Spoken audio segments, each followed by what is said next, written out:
Let's read the letter. First, quick recap. This is how I learned a stalker had been watching me for 7 years. In my last few videos, we talked about the road to get here, and I told you guys the detective called me in 2018, asked me 3 questions, which after I read the letter, I'll go back and recap and connect some dots on what those questions meant and what they were. And then ultimately, 2 years later, after the trial had concluded, I was able to read the letter. This letter was written by someone who was in daily contact with the man who attacked me. I'm not revealing their identity just because I want to make sure that this person stays safe. But they sent this 6-page letter into the DA's office 6 months after I was attacked in my home. And up until that point, I had no idea whether or not this man had just come in off of the sidewalk or if he had been someone who had been watching for a small amount of time or a significant amount of time. I'm going to blur some parts of the letter out, which you'll see, but let's get into it. This is the first page of the letter. I've blurred out the top because there were some details about his birth date and things like that that I didn't want to include. I'll read a little bit. It says, the man who attacked me, whom has been arrested in the burglary/home invasion of a Santa Monica woman's home back in February 2018, to where the woman homeowner was attacked and assaulted by Mr. Harris. That's the man who attacked me. And to where Mr. Harris received some stab wounds and cuts as well. That's something I told you guys, that his hand was cut, but he was also cut somewhere else. I'll fill that in. And Mr. Harris has admitted to me that he stabbed the woman victim as well, and that he was not going into the woman's home to just steal, but that he was going to have with this woman, that he has been watching this woman for quite some time. Mr. Harris told me how after it all happened, how he left out of there bleeding really bad, and how he left his cell phone at the crime scene, and how he didn't realize that he had left his phone until he had gotten off the train in Hollywood and was on his way to the hospital in Hollywood to get some treatment for his stab wounds to his shoulder, leg, and finger. He explained to me how the woman homeowner took the knife out of his hands, let's bookmark that, as he was trying to drag her to her room. He also told me that he has did this before to a woman back in 2011 in the state of Arizona, where he lived briefly with his sister. Mr. Harris is a predator. And then this is from a different page. To be honest, this kind of man needs to be put away for life because he has no intentions on stopping now or in the future. I am just wishing that someone stops him before he gets out and harms some more women like this.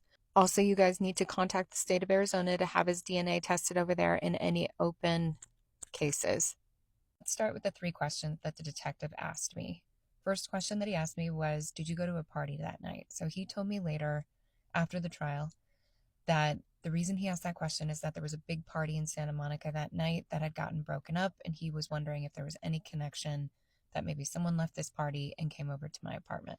The second question that he asked me was, do you know who Nipsey Hussle is? The detective explained to me after the trial that he was looking into where the man who attacked me worked. So he worked off and on part-time as a security guard at different venues, music venues throughout LA. And apparently he had worked some venue recently where there had been a show, and he was wondering, that was a Nipsey Hussle show, and he was wondering if there was somehow any connection between him finding me at this show, if I had been to the concert, trying to make a connection. And then last, the question, have you ever been to Arizona? That came from this letter. What I had been wondering all of that time was this a coincidence? Was this opportunistic? Was this someone who just wandered in off the street and was like, spur of the moment, decided to do this crime? Or was this someone who had been thinking about this for a long time? After we made the connection between Surprise, Arizona in 2011, which Surprise, Arizona was where he lived in 2011, I moved to LA in 2011 and visited Surprise, Arizona with an ex-boyfriend whose family lived in that fairly small town. And we visited Surprise, Arizona 3 times in 2011. What we discovered through this tip, through this letter, and that he had moved cities to Los Angeles that same year.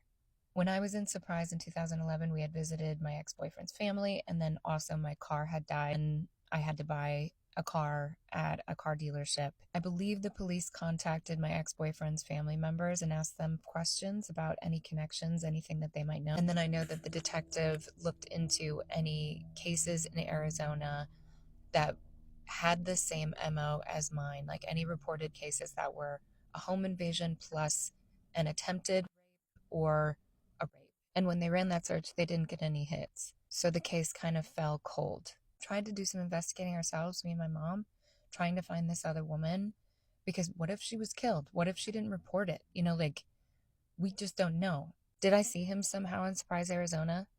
Had he been watching me that whole time? I asked back in 2011 what they thought, and their response was that, they didn't have the resources to investigate this further because, like I said, they didn't need it for the conviction.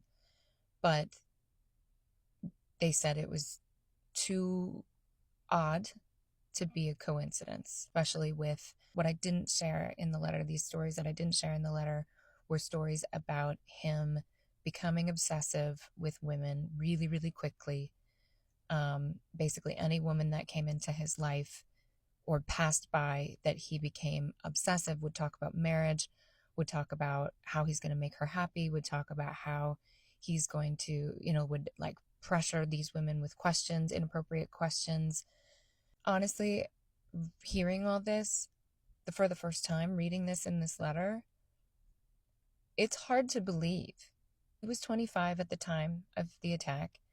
7 years back, that makes him 18 years old. And really, the only way to know why he moved to Los Angeles in 2011 is to ask him. And I would love to ask him. I have thought about it a lot. My friends and family obviously think that that is a bad idea. How can he hurt me from prison? I don't want to invigorate, knowing that he is an obsessive person, I don't want to invigorate an obsession or reactivate an obsession, even if it's from afar. That's just gross. And I just don't want him to be thinking about me. But I've thought about it a lot, and I would be interested to know what you guys think. But also, I don't like not knowing. Either way, I'm incredibly happy that he's not able to do this to anyone else, because this person that wrote the letter saw and felt so strongly that they wrote this letter just saying, you need to know this, that this man is dangerous, and that he would do it again and again and again. And then on him saying that I took the knife and stabbed him with it, he also said that in jail phone calls. If I had gotten that knife, for sure I would have been stabbing him with it. For sure. I was looking for something to stab him with. I settled on a lamp. But I didn't ever have the knife in my hand, and I did not stab him with it. He had a stab wound in his leg, which I think he self-inflicted when he was running, because it was in his right leg and he was holding the knife in his right hand. He ran out with the knife and chucked it into a bush like 50 feet away from my front door. My camera was slowly sliding down and I didn't realize it. So he ran out with the knife, and when he was running, accidentally stabbed himself in the leg, and maybe he was embarrassed, but sadly I did not. A lot of you were asking too if I had any signs or felt like I was being watched back then, and no, not at all. I was living a happy, blissful, normal life with like bullshit, whatever that happens in your life, but nothing weird that I knew of was happening. And why at 18 years old he would become so obsessed with someone that he would move states and then wait 7 years to execute this plan. If that is true and that is what has happened, I will never be able to understand that. I have empathy for someone with that brain and that emotional or lack of emotional structure, but it's unfathomable to me. But a lot of the things that he did were unfathomable to me.